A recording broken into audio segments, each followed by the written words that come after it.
सांगली प्रभाग क्रमांक 18 मध्ये पाण्याचा प्रश्न गंभीर बनला असून नागरिकांना मोठ्या अडचणीचा सामना करावा लागत आहे। या संदर्भात नगरसेविका गाथा रोहित जगदाळे यांनी आज सभागृहात हा मुद्दा तीव्रतेने मांडला।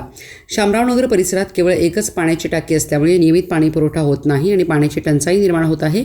याशिवाय मिळणाऱ्या पाण्यात दुर्गंधी, आळ्या व अस्वच्छता आढळून येत असल्यामुळे नागरिकांच्या आरोग्याचा प्रश्न गंभीर झाला आहे। या समस्येबाबत महापालिका प्रशासनाकडे वारंवार तक्रारी करूनही कोणत्याही ठोस उपाययोजना केल्या जात नसल्याची खंत त्यांनी व्यक्त केली। अशा परिस्थितीत आम्ही नागरिकांना काय उत्तर द्यावे असा थेट सवाल त्यांनी केला।